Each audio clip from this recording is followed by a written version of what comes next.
अंतिम हिंदू सम्राट, जिसने शब्दभेदी बाण से मोहम्मद गौरी को मार गिराया। यह कहानी है भारत के उस योद्धा की, जिसके साहस, पराक्रम और शब्दों के पीछे छिपी दृष्टि ने इतिहास के पन्नों पर ऐसा निशान छोड़ा जिसे आज भी हर हिंदुस्तानी गर्व से याद करता है। 12वीं सदी का उत्तर भारत दिल्ली और अजमेर के राज सिंहासन पर आसीन थे। चौहान वंश के वीर सम्राट पृथ्वीराज, उनके पराक्रम की गूंज काबुल से काशी तक फैली हुई थी।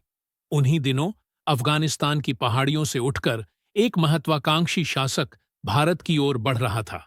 मोहम्मद गोरी एक ऐसा आक्रमणकारी जिसे भारत को रौंदना था और अपने झंडे तले झुकाना था। पर गोरी को यह नहीं पता था कि उसके सामने खड़ा है वो योद्धा, जिसने मात्र तीर और संकल्प से इतिहास की दिशा मोड़ दी। गोरी ने सबसे पहले 1186 में लाहौर के गजनवी वंश को हराकर पंजाब में प्रवेश किया। इसके बाद उसने बटिंडा के किले पर अधिकार कर लिया।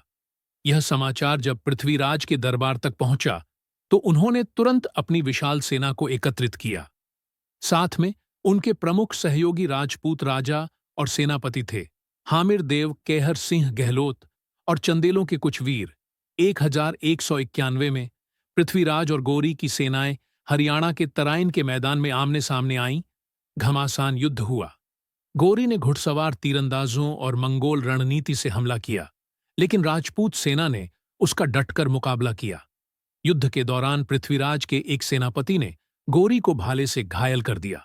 खून से लथपथ गोरी युद्ध भूमि से भाग निकला। कहते हैं कि पृथ्वीराज ने उसका पीछा नहीं किया और उसे जीवित छोड़ दिया।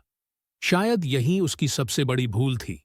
ठीक एक वर्ष बाद 1992 में फिर से गोरी भारत आया और उसने अपने अपमान का बदला लेने की ठानी। इस बार उसने योजना बनाई। अफगानिस्तान से लेकर मुल्तान तक से सेना जुटाई गई।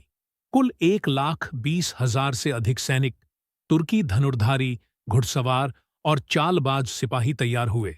इस बार युद्ध सिर्फ ताकत का नहीं बल्कि धोखे का था।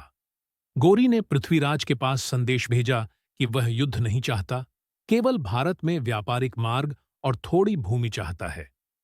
पृथ्वीराज ने शांति प्रस्ताव पर विचार करने के लिए अपनी सेना को थोड़ी ढील दी, लेकिन यह उसकी एक चाल थी। जब पृथ्वीराज दोबारा युद्ध करने मैदान में पहुंचे तो गौरी ने स्वयं उनके पास दूत भेजकर कहलवाया कि वह युद्ध करने नहीं आया है, बल्कि केवल कुछ समय के लिए यहां रुका है और फिर वापस चला जाएगा। पृथ्वीराज ने इस पर विश्वास कर लिया और अपनी कुछ सेना को युद्ध भूमि से वापस बुला लिया। परंतु कुछ ही दिनों बाद एक सुबह जब राजपूत सैनिक अपने शिविरों से बाहर नित्य कर्म और जल क्रिया के लिए गए हुए थे, तब गोरी ने अचानक हमला कर दिया। इस अचानक हुए हमले ने पूरी राजपूत सेना को असंतुलित कर दिया। जैसे ही हमला हुआ, अधिकांश राजपूत सैनिक समेटे नहीं, युद्ध छिड़ा और पृथ्वीराज की सेना हार गई। सम्राट को बंदी बना लिया गया और गौरी के कैंप में ले जाया गया। पृथ्वीराज को गुलाम बना लिया गया, उसे गौरी के दरबार में अपमानित किया गया।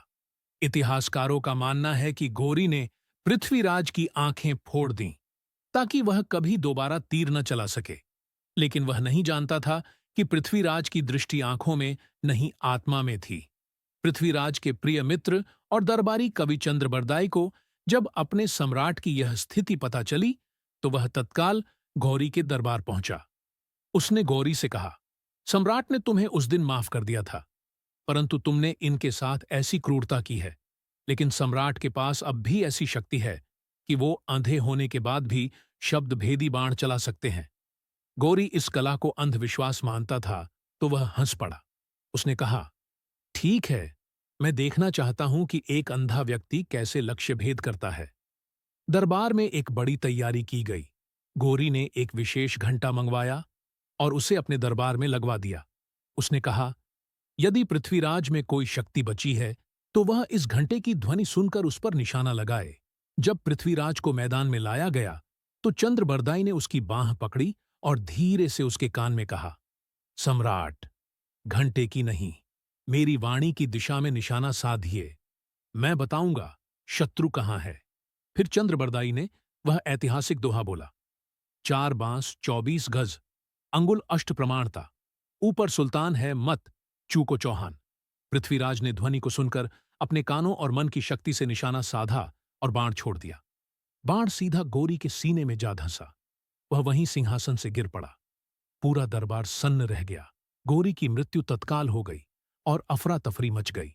कहा जाता है कि इसके तुरंत बाद चंद्रबरदाई और पृथ्वीराज ने वीरगति पाई। हालांकि इसका वर्णन केवल पृथ्वीराज रासों में मिलता है, जिसका लेखक खुद चंद्रबरदाई है।